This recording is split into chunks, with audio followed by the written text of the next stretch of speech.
Ladies and gentlemen, I am pleased to announce that Amerii Can will be hosting its next edition of Global Warrior British Isles in Scotland. Raises the question, who is Scotland? Scotland is a nation roughly 1,000 years old with a tradition and culture that is both old and rich. In addition to being part of the British Isles itself, it is a country that is shaped by its people, its religion, and its diverse culture. They are both agricultural and urban as far as their communities go.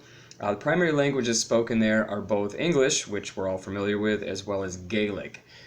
Gaelic is a traditional language that was spoken by the Scottish people from their origins. Traditionally now it's largely only spoken in the Highlands. It has been sort of phased out over time. It shouldn't come up too often, although when they do use it, it is translated in both newspapers as well as street signs, but there will also be the English equivalent.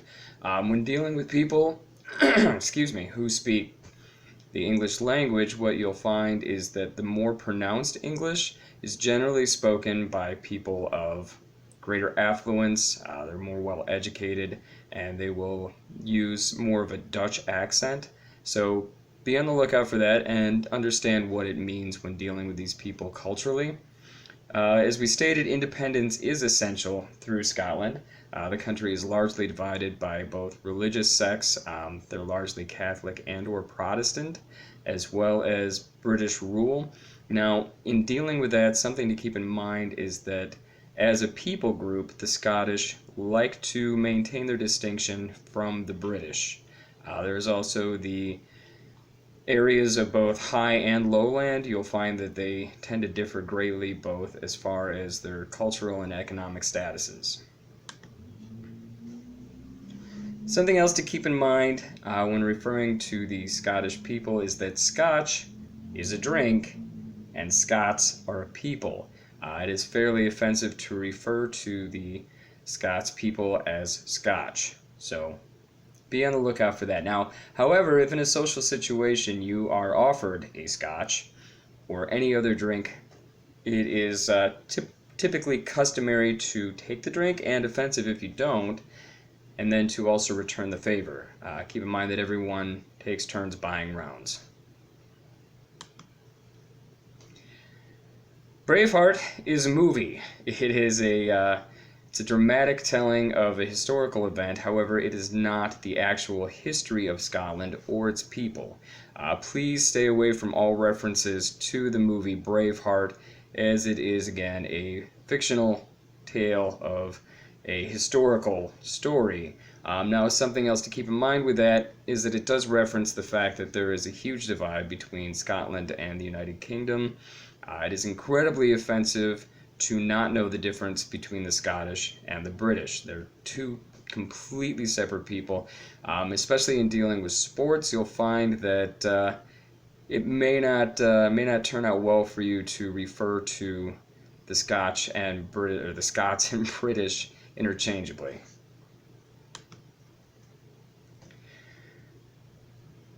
This is a stereotype. Not everyone in Scotland plays bagpipes. Also, they do not all live in castles.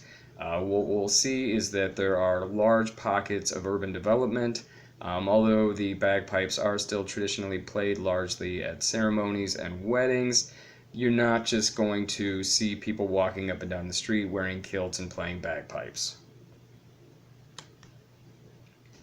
So what is Scotland actually? As we discussed, it is both agricultural as well as urban.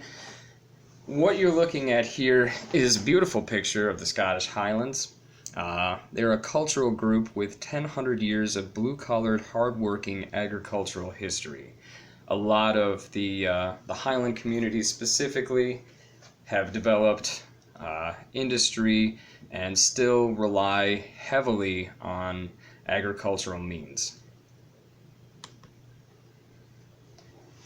Additionally, the Scottish people are a highly educated, urban-centered, affluent group, largely constructed of ties to historical local nobility.